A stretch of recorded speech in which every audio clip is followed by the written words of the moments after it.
everybody, welcome to Trauma Talk. Today, I'm going to talk to you about the different stages and the different levels of trauma because it's a really complicated thing. And even though I've addressed my trauma for the last 19 years and I've been actually practicing good mental health, my trauma still comes up every now and then. And that's why I want anybody else out there who has trauma, I want you to recognize and notice the stages of it so you can be aware and you can be able to help yourself. See, with trauma, the first part of it is with the acceptance, the initial acceptance.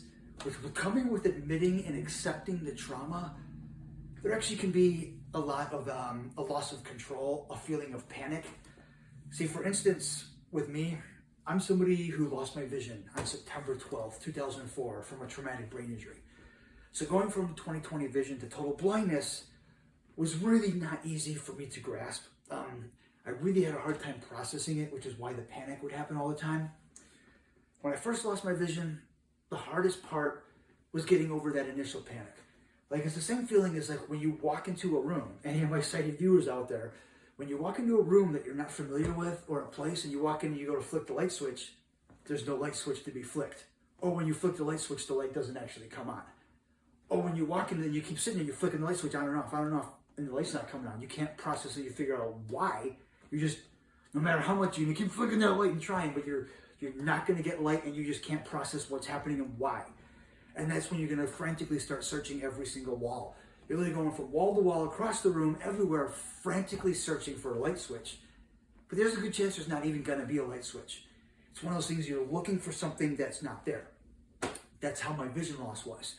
It's metaphorically, it's like the same as when someone walks into a room and the light isn't working. Or when you can't find that light switch.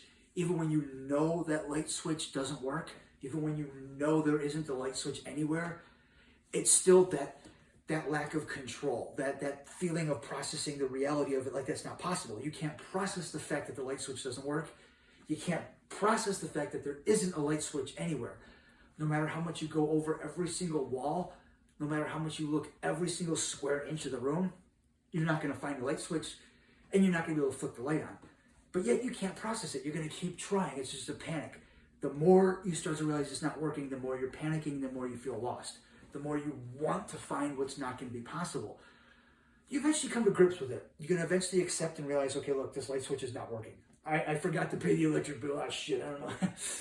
you forgot to pay the electric bill, or homie, the asshole who built the building didn't put a light switch in, or the asshole who built the building didn't put a light socket in the top entrance of the room.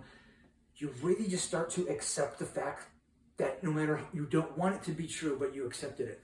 Because the more you're panicking, the more you're frantically looking for it, the more you're feeling that loss of control. So once you accept it, you're going to stop flicking that light switch up and down. You're going to stop frantically looking for a light switch on the wall that isn't there. You're going to stop making yourself go batshit crazy with something that you can't control. You feel that loss of control, so you want to regain it, but it's physically impossible. So that first initial acceptance and admission is very difficult. It's just hard to process the fact, and it really creates a panic, but it perpetuates itself. So once you can be able to actually get a grip of that panic, once you can be able to basically just come to grips with things and accept the fact that there isn't a light switch or it's not going to work, you give up on it. You stop, you breathe, you accept it, you let it go. But then once that starts processing is when the grieving process starts. You've accepted it and you're letting go of your panic, but now this is actually when I accepted it, I started to fall apart. I shut down really bad. I kind of gave up on myself. It was a lot of things. It was self-deprivation, self-hate. It was just, why me? A lot of self-blame. It was those why questions. Why isn't there a light switch? Why can't I find it? Why did the asshole who built this apartment forget to pay the electric bill? Why did that asshole who built this apartment forget to put the light fixture in there? I'm going to say, why me? And it's just, I'm going to ask a lot of me questions, a lot of why me, why I, what did I do wrong? I'm going to ask questions that I don't have the answers to, because there isn't an answer. I'm just asking those questions to beat myself up and blame myself because I don't like the reality. I don't like the reality that a light switch doesn't work. I don't like the reality I'm not going to find a light switch. I don't like the reality that I can't see. I don't like it, so I've accepted it, but that's the grieving process. That's when you want to throw up your hands and you don't like it, you want to change it, but you can't. But that took some time for me to get over. That grieving process was hard. I beat myself up a lot of self-blame, a lot of self-blame, a lot of self-deprivation. It wasn't good. I could realize how much it was detrimental to my mental and physical health. Giving up on myself, I was destroying my dreams. I just didn't care anymore. But that's when eventually I was able to pull myself out of it. I was able to be like, you know what? It's not my fault. I have a traumatic brain injury. I lost my vision.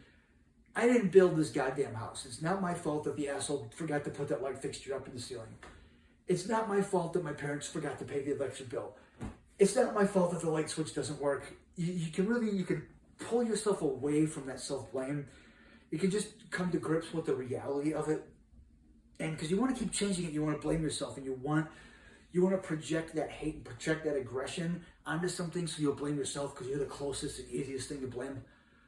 But you eventually realize how much you're hurting yourself, and you'll stop. You'll be able to accept that it's not your fault, that again, you didn't construct and build the building. You're not the one who's messing the light switch up. It's just something that happened. It's reality. You accepted it. You can be content with yourself in the moment. It takes some time, everybody. It's stages. But like I said, I've actually been blind for almost 19 years now. I still come across my stages. Every now and then, there's some panic. Even though it's been 19 years, there's still every now and then when this blind man wakes up in the night to go to the bathroom. Why the fuck isn't the light? Oh, whoo, blind man in the house. Or there's times, when I walk into someone's house, gee, why aren't your lights working? Wow. I'll still sometimes have that panic where I can't figure it out, and then, wow. And there's still that occasional self-blame where I'll beat myself up and round myself up a little bit. But again, it's stages and it's cycles, everybody, through trauma. Trauma is not an easy thing.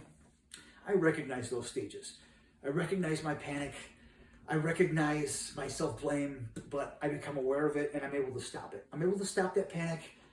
I'm able to stop that self-blame because, God damn it, I love myself. There's nothing wrong with me. I've accepted who I am and where I'm at with life, and I'm completely content with it. There's stages of trauma, everybody, but I've learned how to address it and treat it, and I can manage my trauma. I want you to know, if I can do this, you can do this, everybody. Don't let your trauma control you. Let you know you can rise above it. When you become aware of the stages, you can manage things, everybody, through therapy, through good support systems, as well as, if necessary, good medication management. But everybody, trauma is not an easy thing. There's lots of stages to it, but you can manage it the way I do, everybody. Take care of yourself. Self-love, self-care, everybody. And until next time, I'll catch you on the flip side.